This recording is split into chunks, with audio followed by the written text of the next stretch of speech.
Heidi. Clara, the patient little invalid. In her home at Frankfurt, Clara, the little daughter of Mr. Sesemann, was lying on the invalid couch on which she spent her whole day, being wheeled in it from room to room. Her little face was thin and pale, and at this moment, her two soft blue eyes were fixed on the clock, which seemed to her to go very slowly this day, and with a slight accent of impatience, which was very rare with her, she asked, "Isn't it time yet, Miss Rottermeier?" This lady was sitting very upright at a small work table, busy with her embroidery. She wore a dome-shaped headpiece, which made her look very solemn and dignified. For many years past, since Clara's mother had died, the housekeeping and the superintendence of the servants had been entrusted to Miss Rottermeier. The father, who was often away from home, left her in sole charge, with the condition only that his little daughter should have a voice in all matters, and that nothing should be done against her wish. As Clara was putting her impatient question for the second time, Diet and Heidi arrived at the front door. Tinette, the maid in dainty cap and apron, ushered them upstairs into the library. Diet remained standing politely near the door, still holding Heidi tightly by the hand, for she did not know what the child might take it into her head to do amid these new surroundings. Miss Rottermeier rose slowly and went up to the little new companion, for the daughter of the house, to see what she was like. She did not seem very pleased with her appearance. Heidi was dressed in her plain little woolen frock, and her hat was an old straw one bent out of shape. The child looked innocently out from beneath it, gazing with unconcealed astonishment at the lady's towering headdress. "What is your name?" asked Miss Rottermeier, after examining the child for some minutes, while Heidi in return kept her eyes steadily fixed upon the lady. "Heidi," she answered in a clear, ringing voice. What? That's no Christian name for a child. You were not christened that. What name did they give you when you were baptized?" continued Miss Rottermeier. "I do not remember," replied Heidi. "What a way to answer," said the lady, shaking her head. "Diet, is the child a simpleton or only saucy?" "If the lady will allow me, I will speak for the child, for she is very unaccustomed to strangers," said Diet, who had given Heidi a silent poke for making such an unsuitable answer. "She is certainly not stupid, nor yet saucy. She speaks exactly as she thinks. This is the first time she has ever been in a gentleman's house, and she does not know good manners. But she is very willing to learn. She was christened Adelaide, after her mother, my sister, who is now dead." "Well, that's a name that one can pronounce," remarked Miss Rottermeier. "But I must tell you, Diet, that I am astonished to see so young a child. I told you that I wanted a companion of the same age as the young lady of the house, one who could share her lessons and all her other occupations.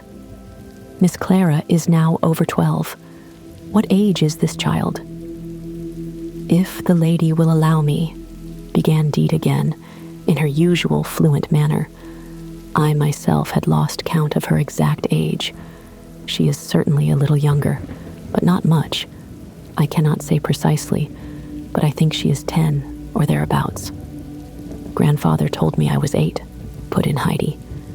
Diet gave her another poke, but as the child had not the least idea why she did so, she was not at all confused. "What? Only 8? Cried Miss Rottermeier angrily. 4 years too young. Of what use is such a child? And what have you learnt? What books did you have to learn from?" None, said Heidi. How? What? How then did you learn to read? Continued the lady. I have never learnt to read, or Peter either, Heidi informed her. Mercy upon us, you do not know how to read. Is it really so? Exclaimed Miss Rottermeier, greatly horrified. Is it possible? Not able to read? What have you learnt then? Nothing, said Heidi with unflinching truthfulness. Young woman, said the lady to Deet, this is not at all the sort of companion we want. How could you think of bringing me a child like this? But Deet was not to be put down so easily, and answered warmly, If you will allow me, the child is exactly what I thought you required. She is unlike all other children, and I thought this child seemed as if made for the place. But I must go now, for my mistress will be waiting for me. If you will permit, I will come again soon and see how she is getting on. And with a bow, Deet quickly left the room and ran downstairs. Miss Rottermeier stood for a moment, taken aback, and then ran after Deet. But she had disappeared out the front door. Heidi remained where she had been standing since she first came in. Clara had looked on during the interview without speaking. Now she beckoned to Heidi and said, Come here. Heidi went up to her. Would you rather be called Heidi or Adelaide? Asked Clara. I am never called anything but Heidi, was the child's prompt answer. Then I shall always call you by that name, said Clara. It suits you. I have never heard it before, but neither have I ever seen a child like you before. Have you always had that short, curly hair? Yes, I think so, said Heidi. Are you pleased to come to Frankfurt? Went on Clara. No, but I shall go home again tomorrow and take grandmother a white loaf, explained Heidi. Well, you are a funny child, exclaimed Clara. Don't you know you were sent for to come here and stay with me and share my lessons? They are dreadfully dull, and I think the morning will never pass away. My tutor comes every morning at about 10 o'clock, and then we go on with lessons till 2, and it does seem such a long time. Sometimes he takes up the book and holds it close up to his face, as if he were very short-sighted. But I know it's only because he wants to gape, and Miss Rottermeier takes her large handkerchief out also now and then and covers her face with it, as if she was moved by what we had been reading. But that is only because she is longing to gape too. And I myself often want to gape, but I dare not. For if Miss Rottermeier sees me gaping, she runs off at once and fetches the cod liver oil and says I must have a dose, as I am getting weak again, and the cod liver oil is horrible. But now it will be much more amusing, for I shall be able to lie back and listen while you learn to read. Heidi shook her head doubtfully when she heard of learning to read. Oh, nonsense, Heidi. Of course you must learn to read. Everybody must. And my tutor is very kind and never cross, and he will explain everything to you. But mind, when he explains anything to you, you won't be able to understand. But don't ask any questions, or else he will go on explaining, and you will understand less than ever. Later, when you have learnt more and know about things yourself, then you will begin to understand what he meant. Miss Rottermeier now came back into the room. She had not been able to overtake Deet, and was evidently very much put out. She walked backwards and forwards in a state of agitation between the study and the dining room, and began scolding the butler. Make haste, Sebastian, or we shall get no dinner today at all, she said. Then, hurrying out, She called to Tinette to see that the bedroom was prepared for the little girl who had just arrived. Meanwhile, Sebastian had flung open the folding doors leading into the dining room with rather more noise than he need, for he was feeling cross, although he did not dare answer back when Miss Rottermeier spoke to him. He went up to Clara's chair to wheel her into the next room. Heidi stood staring at him. Seeing her eyes fixed upon him, he suddenly growled out, "Well, what is there in me to stare at like that?" Which he would certainly not have done if he had been aware that Miss Rottermeier was just then entering the room. "You look so like Peter," answered Heidi. The housekeeper clasped her hands in horror. "Is it possible?" she stammered half aloud. "She is now addressing the servant as if he were a friend. I never could have imagined such a child." Sebastian wheeled the couch into the dining room and helped Clara onto her chair. Miss Rottermeier took the seat beside her and made a sign to Heidi to take the one opposite.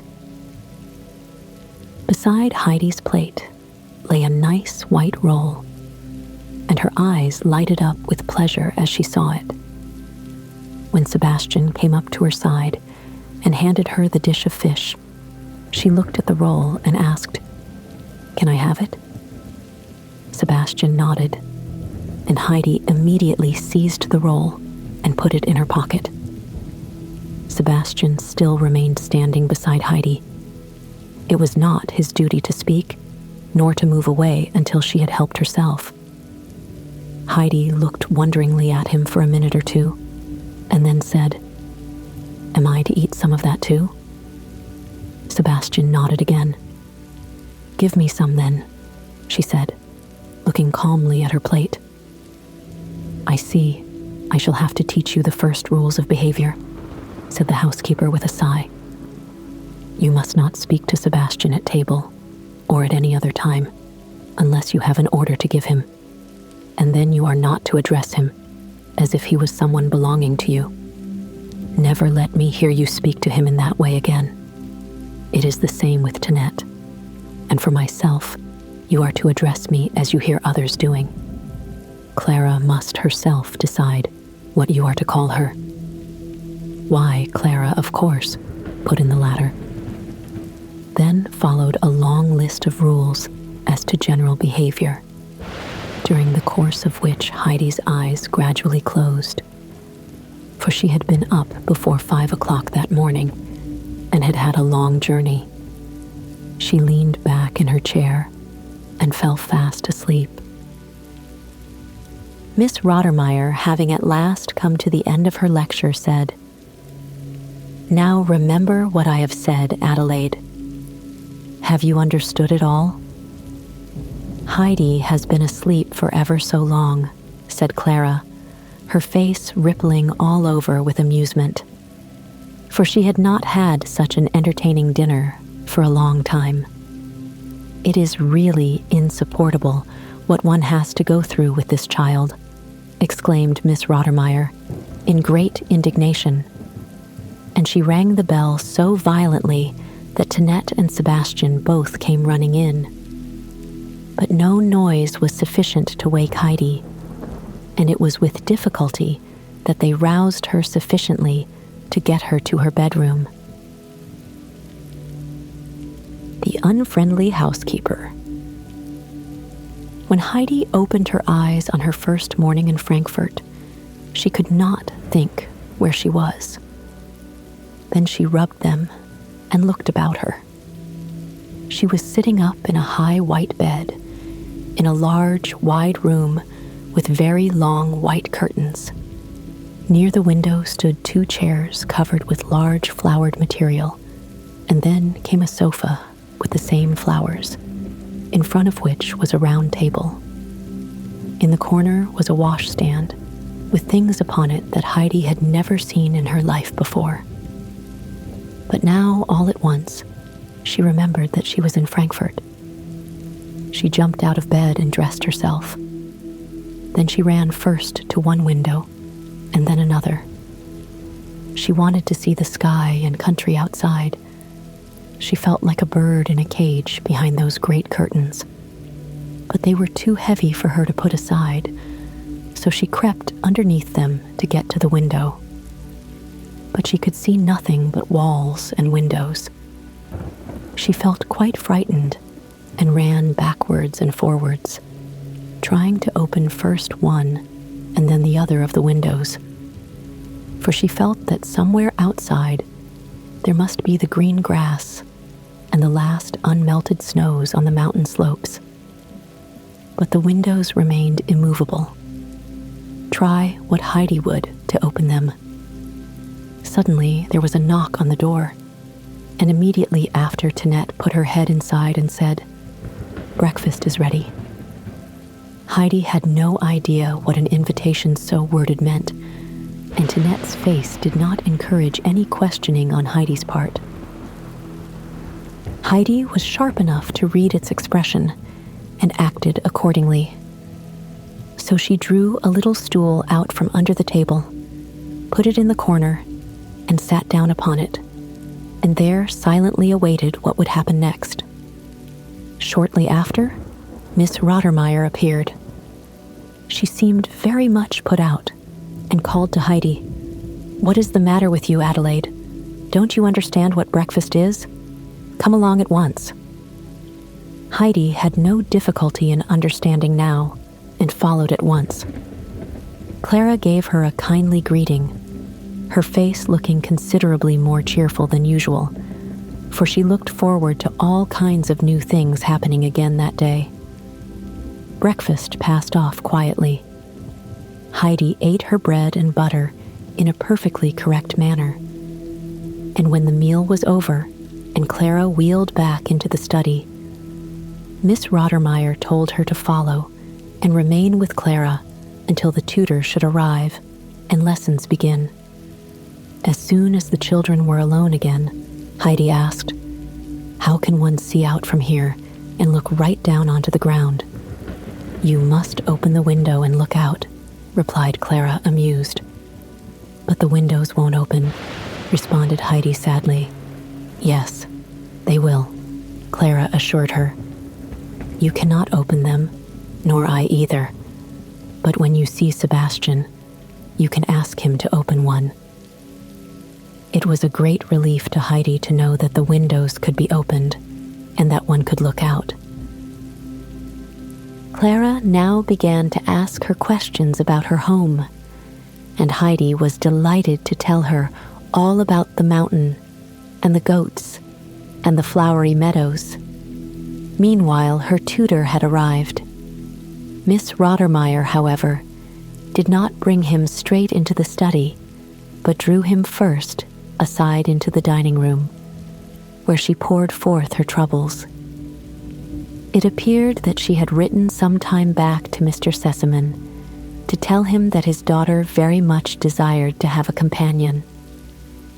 Miss Rottermeier had wished for this arrangement on her own behalf, as it would relieve her from having always to entertain the sick girl. The father had answered that he was quite willing to let his daughter have a companion, provided she was treated in every way like his own child. But now, she went on to explain how dreadfully she had been taken in about the child, and related all the unimaginable things of which she had already been guilty, so that not only would he have to begin with teaching her the ABC, but would have to start with the most rudimentary instruction as regarded everything to do with daily life. She could see only one way out of this disastrous state of affairs, and that was for the tutor to declare that it was impossible for the two to learn together without detriment to Clara, who was so far ahead of the other. That would be a good excuse for getting rid of the child. But she dared not send her home without Mr. Sesamon's order, since he was aware that by this time the companion had arrived. The tutor was a cautious man, and said that if the little girl was backward in some things, she was probably advanced in others, and a little regular teaching would soon set the balance right. When Miss Rottermeier saw that he was not ready to support her, and evidently quite ready to undertake teaching the alphabet, she opened the study door, which she quickly shut again as soon as he had gone through remaining on the other side herself, for she had a perfect horror of the ABC. She walked up and down the dining room, thinking over in her own mind how the servants were to be told to address Adelaide. The father had written that she was to be treated exactly like his own daughter, and this would especially refer, she imagined, to the servants. She was not allowed, however, a very long interval of time for consideration, for suddenly the sound of a frightful crash was heard in the study, followed by frantic cries for Sebastian. She rushed into the room. There on the floor lay in a confused heap books, exercise books, and inkstand, with the tablecloth on the top, while from beneath them a dark stream of ink was flowing all across the floor. Heidi had disappeared. "Here's a state of things," exclaimed Miss Rottermeier. "Tablecloth, books, work basket, everything lying in the ink." "It was that unfortunate child, I suppose." "Yes, Heidi did it," explained Clara, "but quite by accident. She must on no account be punished. She jumped up in such violent haste to get away that she dragged the tablecloth along with her, and so everything went over. There were a number of vehicles passing. That is why she rushed off like that. Perhaps she has never seen a carriage. Is it not as I said? She has not the smallest notion about anything. But where is the child who has caused all this trouble? Surely she has not run away. What would Mr. Sesamon say to me? She ran out of the room and down the stairs. There, at the bottom, standing in the open doorway, was Heidi, looking in amazement up and down the street. "What are you doing? What are you thinking of to run away like that?" called Miss Rottermeier.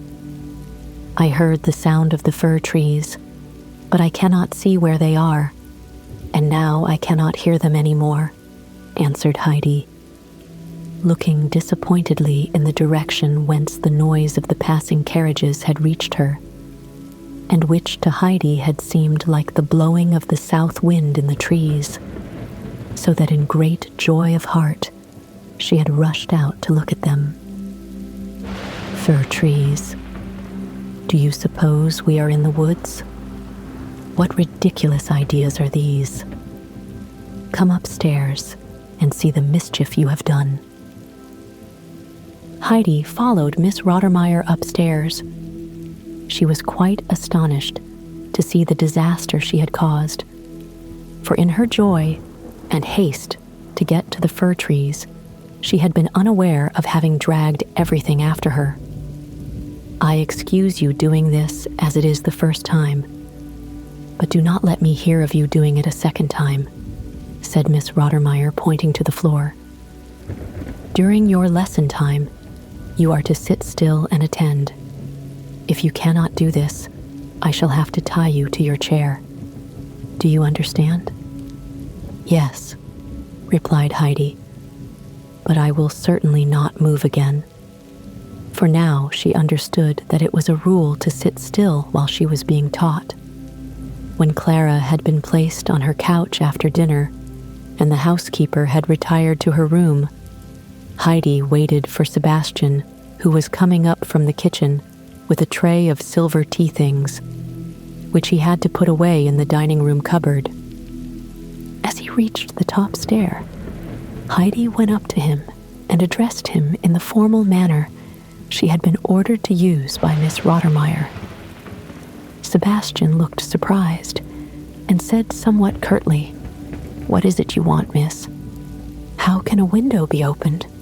Why, like that?" and Sebastian flung up one of the large windows.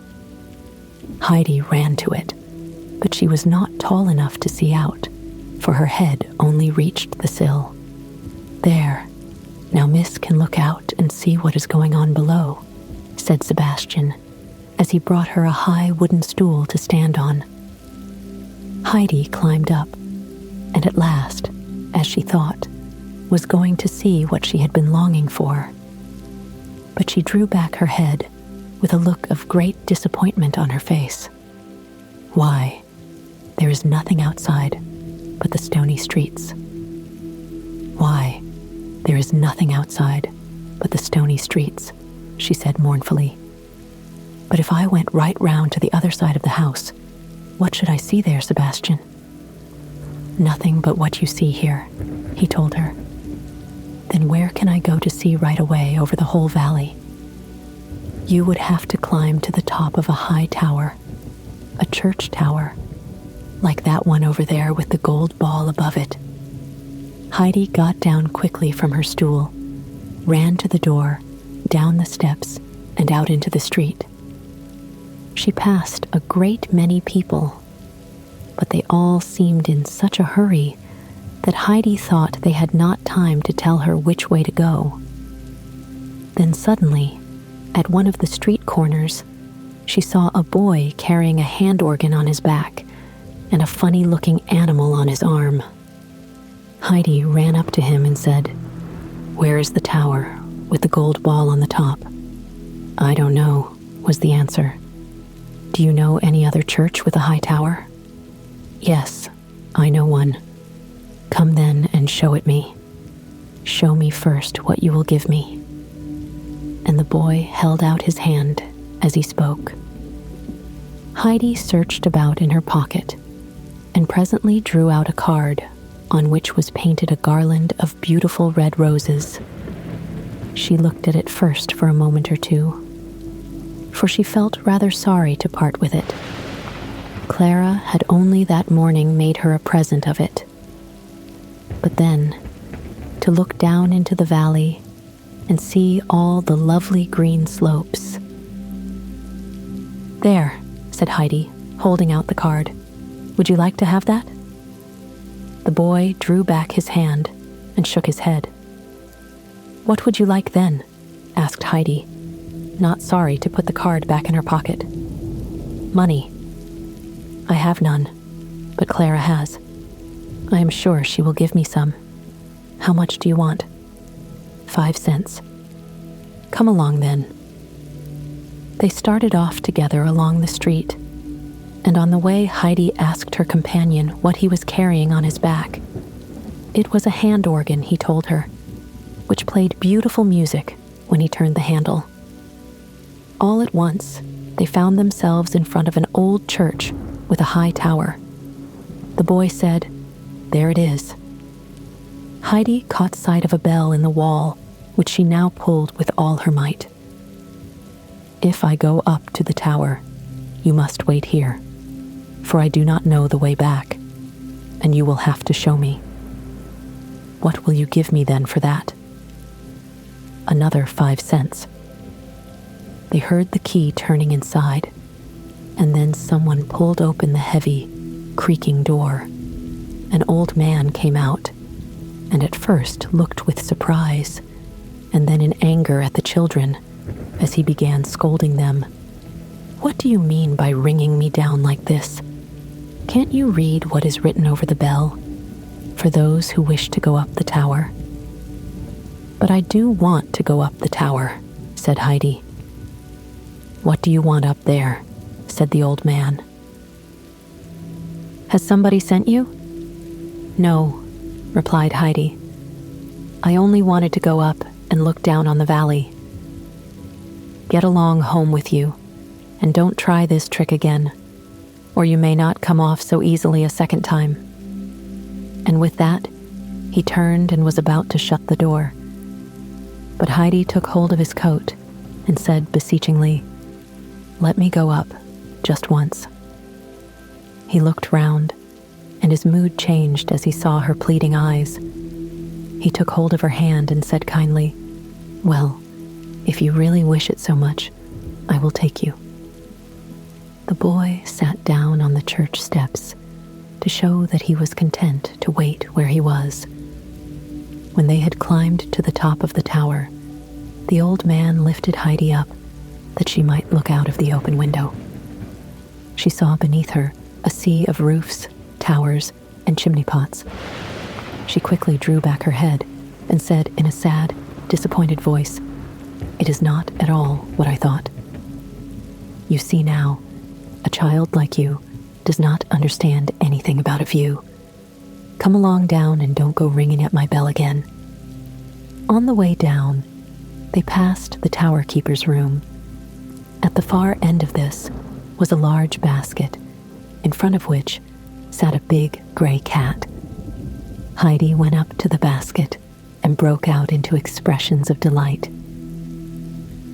"Oh, the sweet little things, the darling kittens," she kept on saying, as she jumped from side to side of the basket so as not to lose any of the droll gambols of the 7 or 8 little kittens that were scrambling and rolling and falling over one another.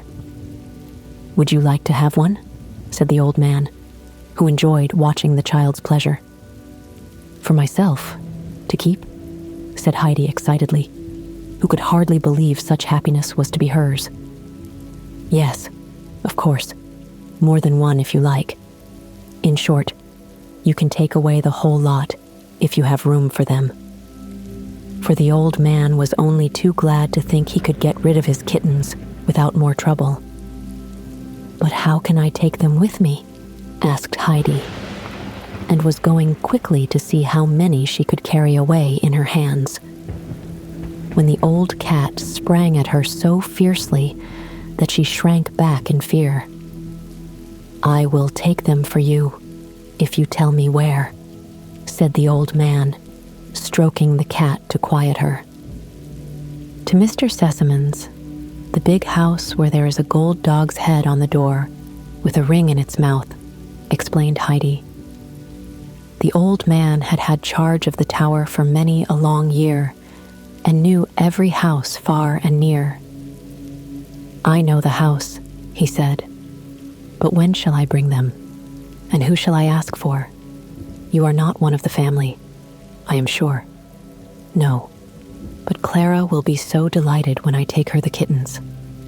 If I could just take 1 or 2 away with me, one for myself and one for Clara, may I?"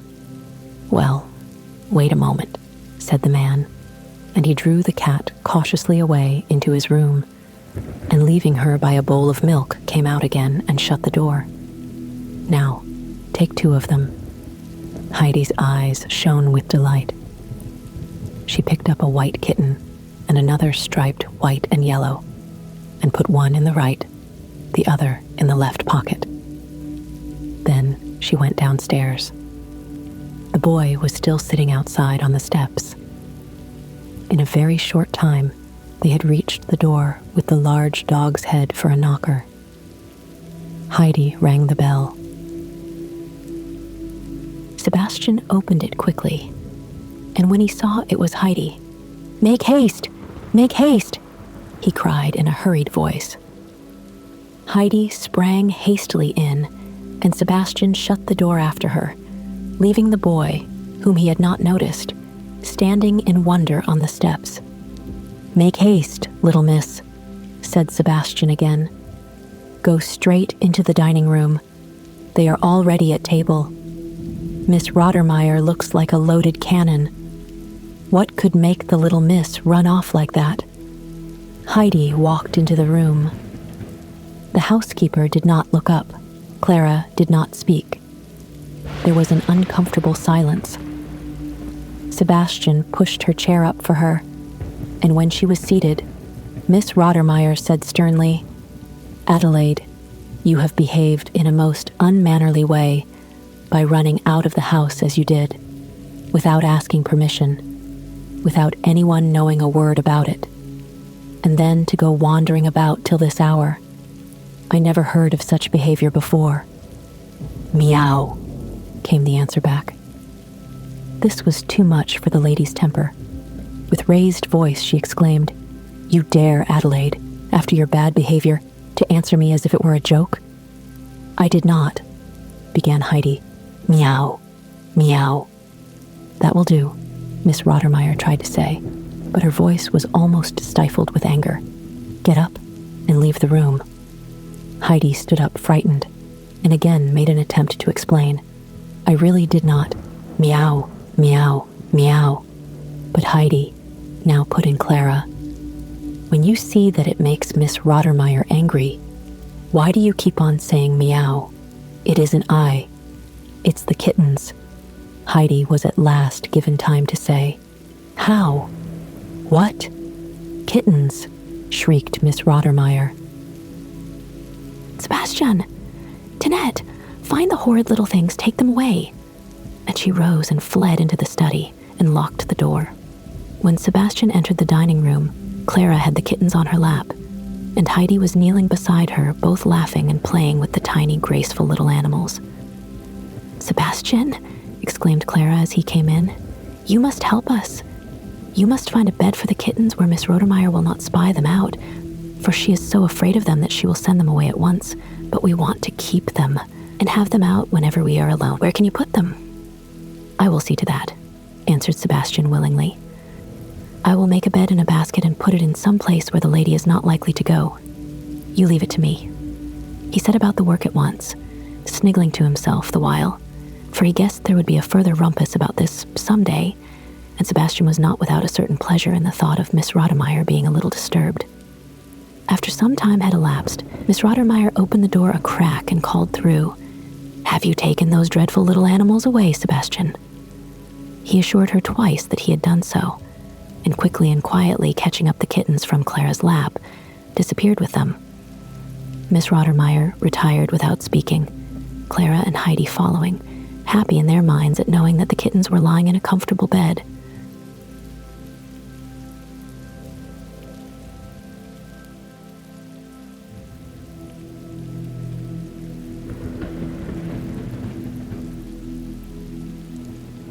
As you close your eyes, let the echoes of this story guide you to peace. Drift gently into sleep, knowing you are part of a world where love and wisdom shine bright. May your dreams be calm, comforting, and filled with wonder.